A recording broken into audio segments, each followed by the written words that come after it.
The Five Jars by M. R. James. Chapter 4, read by Robin Hearn. Chapter 4, The Small People. You will have made sure that the next jar I meant to try was the one for the tongue, in hopes that it would help me to speak to some of the creatures. Though I looked forward to the experiment very much, and felt somewhat restless until I had made it, I did get a good deal of amusement out of what I saw and heard the next day.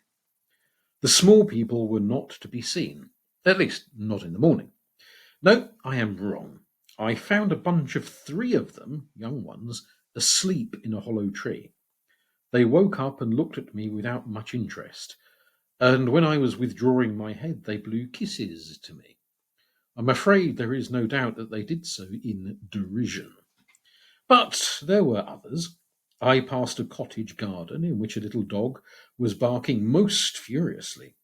It seemed to be barking at a clothesline on which, with a lot of other things, was a print dress with rather a staring pattern of flowers. The dress caught my eye, and so did something red at the top which stuck above the line. I gave it another glance, and really I had a most dreadful shock. It was a face. I gazed at it in horror, and was just gathering my wits to run and call for help or something, when I saw that it was laughing. Then I realized that it could not be an ordinary person, hanging as it was on a thin bit of cord and blowing to and fro in the breeze.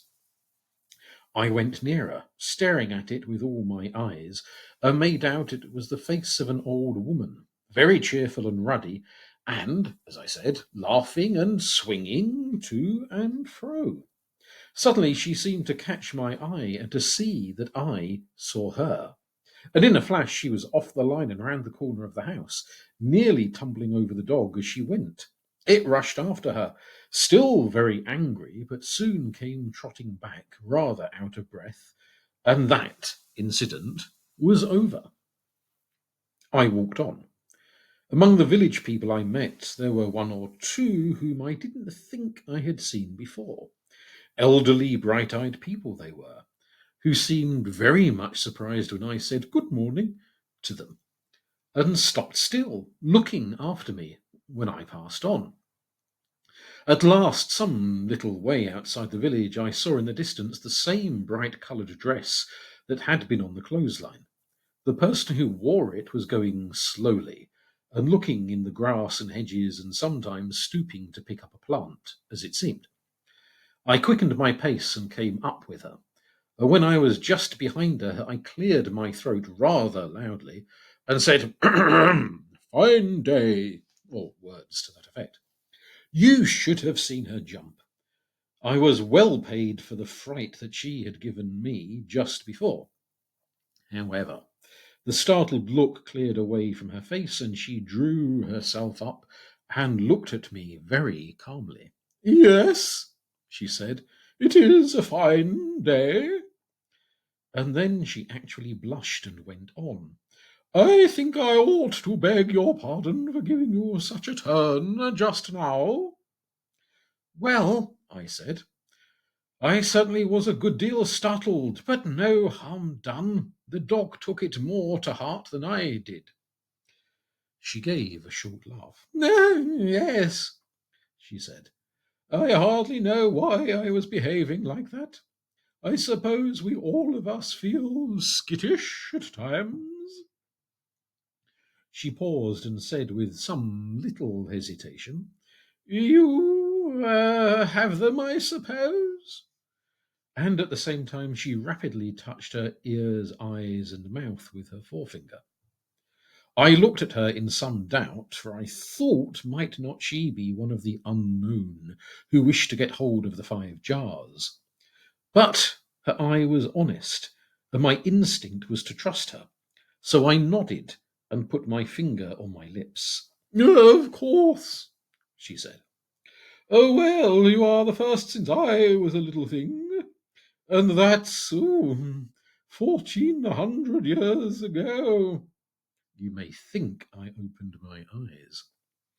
Yes, Vitalis was the last, and he lived in the villa, they called it so, down by the stream. You'll find the place some of these days if you look. I heard talk yesterday that someone had got them, and I'm told the mist was about last night. Perhaps you saw it? Yes, I said. I did, and I guessed what it meant. And I told her all that had happened, and ended by asking if she could kindly advise me what to do. She thought for a moment, and then handed me a little bunch of the leaves she held in her hand. "A four-leaved clover," she said. "I know nothing better. Lay it on the box itself, and you'll hear of them again, to be sure." "Who are they?" I asked in a whisper. She shook her head. "Not allowed," was all she would say. "I must be going." And she was gone, sure enough. You might suppose, as I did when I came to think of it, that my new sight ought to have been able to see what became of her. I think it would if she had gone straight away from me. But what I believe she did was to dart round behind me and then go away in a straight line, so that I was left looking in front of me while she was travelling away behind me like a bullet from a gun. You need practice with these things, and I had only been at it a couple of days. I turned and walked rather quickly homewards, for I thought it would be wise to protect my box as soon as possible, now that I had the means. I think it was fortunate that I did. As I opened the garden gate, I saw an old woman coming down the path, an old woman very unlike the last. Old was not the word for her face. She might have been born before the history books begin. As to her expression, if you ever saw a snake with red rims to its eyes and the expression of a parrot, you might have had some idea of it. She was hobbling along with a stick in quite the proper manner, but I felt certain that all that was put on, and that she could have glided as swift as an adder if she pleased. I confess I was afraid of her. I had a feeling that she knew everything and hated everybody. And what, I suddenly thought, has she been up to? If she has got the box, where am I? Or more than that, what mischief will she and her company work among the small people and the birds and beasts? There would be no mercy for them. A glance at her eye told me that. It was an immense relief to see that she could not possibly have got the box about her, and another relief when my eye travelled to the door of the house, and I saw no fewer than 3 horseshoes nailed above it. I smiled to myself. Oh, how angry she looked! But she had to act her part, and with feeble curtsies and in a very small, hoarse, trembling voice, she wished me a good day, although I noticed her pointing to the ground with her thumb as she said the words, and would be very obliged if I could tell her the right time. I was going to pull out my watch, and if I had, she would have seen a certain key we know of, when something suddenly said something, and clearly to my brain, "Look out!" And by good luck, I heard a clock inside the house strike 1 before I could answer. "Oh, just struck 1," was my reply accordingly. And I said it as innocently as I could.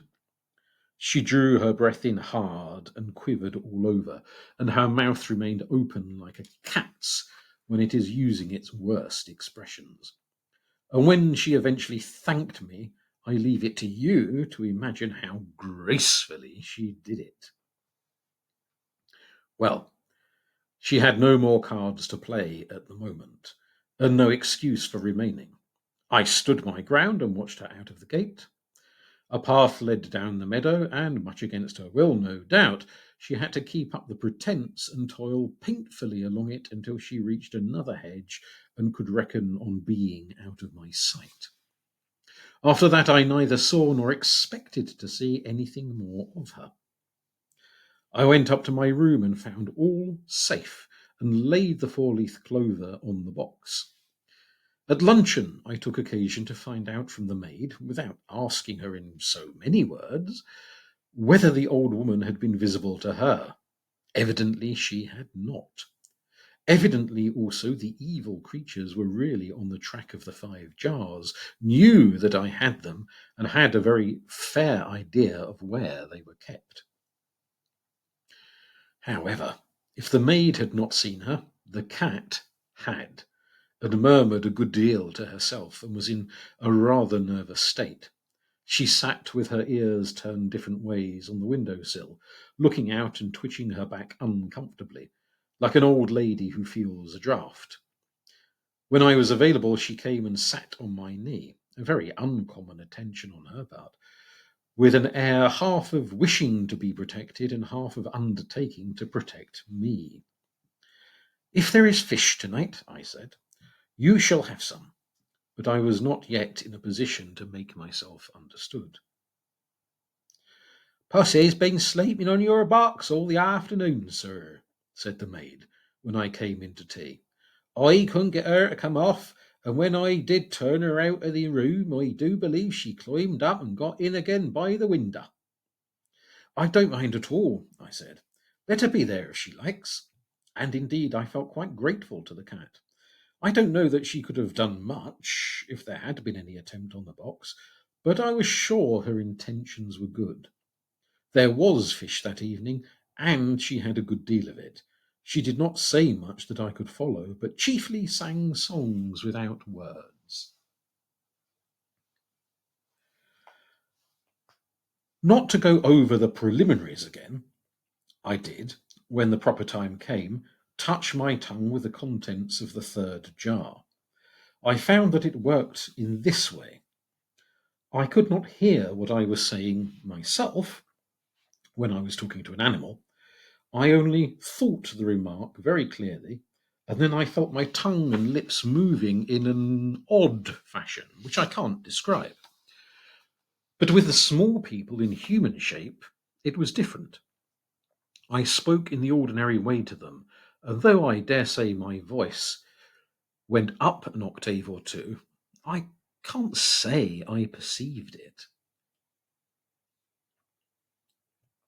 The village was there again tonight, and the life going on in it seemed much the same. I was set upon making acquaintance in a natural sort of way with the people, as it would not do to run any risk of startling them. I just took my place near the window and made some pretence of playing patience. I thought it likely that some of the young people would come and watch me, in spite of the fright they had had the night before. And it was not long before I heard a rustling in the shrubs under the window, and voices saying, "Is he in there? Can you see? Oh, I do say, do look out. You all but had me over that time." They were suddenly quiet after this, and apparently one must have very cautiously climbed up and looked into the room. When he got down again, there was a great fuss. "No, is he really? What do you say he was doing? What sort of charm? I say, do you think we'd better get down?" "No, but what is he really doing?" "Laying out rows of flat things on the table with marks on them." "I don't believe it." "Well, you go and look yourself." "All right, I shall." "Yes, but I say, do look out. Suppose you get shut in and we're late for the bell." "Why, you fool, I shan't go into the room, only stop on the window-sill." "Well, I don't know, but I do believe he saw us last night, and my father said he thought so too." "Oh, well, he can't move very quick anyway, and he's some way off the window. I shall go up." I managed, without altering my position too much, to keep my eye on the window sill. And sure enough, in a second or two, a small round head came into sight.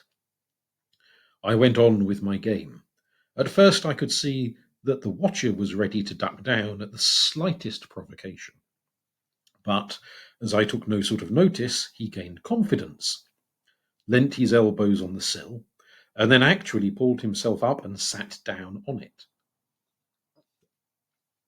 He bent over and whispered to the others below. And it was not long before I saw a whole row of heads filling up the window sill from end to end. There must have been a dozen of them. I thought the time had come, and without moving, and in as careless a tone as I could, I said, "Come in, gentlemen, come in, don't be shy." There was a rustle, and 2 or 3 heads disappeared, but nobody said anything. "Come in, if you like," I said again. "You can hear the bell quite well from here, and I shan't shut the window." "Promise," said the one who was sitting on the sill. "I promise, honour bright," I said, whereupon he made the plunge. First he dropped onto the seat of a chair by the window, and from that to the floor. Then he wandered about the room, keeping at a distance from me at first, and, I have no doubt, watching very anxiously to see whether I had any intention of pouncing on him. The others followed, first one by one, and then 2 or 3 at a time. Some remained sitting on the window sill, but most plucked up courage to get down on the floor and explore. I had now my first good chance of seeing what they were like. They all wore the same fashion of clothing, a tunic and close-fitting hose and flat caps, seemingly very much what a boy would have worn in Queen Elizabeth's time. The colours were sober: dark blue, dark red, grey, brown, and each one's clothes were of one colour all through. They had some white linen underneath. It showed a little at the neck. There were both fair and dark among them. All were clean and passably good-looking. 1 or 2 certainly handsome. The first comer was ruddy and auburn-haired and evidently a leader. They called him Wag. I heard whispers from the corner of the room and appeals to Wag to explain what this or that unfamiliar object was, and noticed that he was never at a loss for an answer of some kind, correct or not. The fireplace, which had its summer dressing, was, it appeared, a rock garden. An odd letter lying on the floor was a charm. "Better not touch it." The waste paper basket, not unnaturally, a prison. The pattern on the carpet was, "Oh, you wouldn't understand if I was to tell you." Soon a voice, Wag's voice, came from somewhere near my foot. "I say, could I get up on the top?" I offered to lift him, but he declined rather hastily and said my leg would be all right if I didn't mind putting it out a bit sloping, and he then ran up it on all fours. He was quite a perceptible weight, and got on to the table from my knee without any difficulty. Once there was a great deal to interest him: books, papers, ink, pens, pipes, matches, and cards. He was full of questions about them, and his being so much at his ease encouraged the others to follow him, so that before very long the whole lot were perambulating the table and making me very nervous lest they should fall off, while Wag was standing close up to me and putting me through a catechism. "What do you have such little spears for?" he wanted to know, brandishing a pen at me. "Is that blood on the end? Whose blood? Well then, what do you do with it? Let's see. Only that?" when I wrote a word or two. "Well, you can't tell me about it another time. Now I want to know what these clubs in the chest are." I said, We make fire with them. If you like, I'll show you, but it makes a little noise. Go on, said Wag, and I struck a match, rather expecting a stampede. But no, they were quite unmoved, and Wag said, Beastly row and smell. Why don't you do the ordinary way? He brushed the palm of his left hand along the tips of the fingers on his right hand. He put them to his lips and then to his eyes, and behold, his eyes began to glow from behind with a light which would have been quite bright enough for him to read by. Quite simple, he said. Don't you know it? Then he did the same thing in reverse order, touching his eyes, lips, and hand, and the light was gone. I didn't like to confess that this was beyond me. Yes, well, that's all very, very well, I said. But how do you manage about your houses? I am sure I saw lights in the windows. Course, he said. Put as many as you want. And he ran round the table, dabbing his hand here and there on the cloth, or on anything that lay on it, and at every place a little round bud or drop of very bright but also soft light came out. See, he said, and darted round again, passing his hands over the lights and touching his lips, and they were all gone. He came back and said, It's a much better way, it is really, as if it were only my native stupidity that prevented me from using it myself.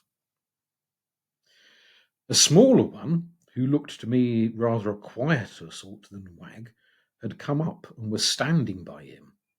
He now said in a low voice, Perhaps I can't. It seemed a new idea to Wag. He made his eyes very round.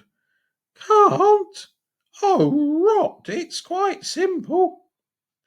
The other shook his head and pointed to my hand, which rested on the table. Wag looked at it too, and then at my face. Could I see it spread out? He said. Yes, if you'll promise not to spoil it. He laughed slightly, and then both he and the other, whom he called Slim, bent over and looked closely at the tips of my fingers. Other side, please, he said after a time, and they subjected my nails to a like examination. The others who had been at the remoter parts of the table wandered up and looked over their shoulders.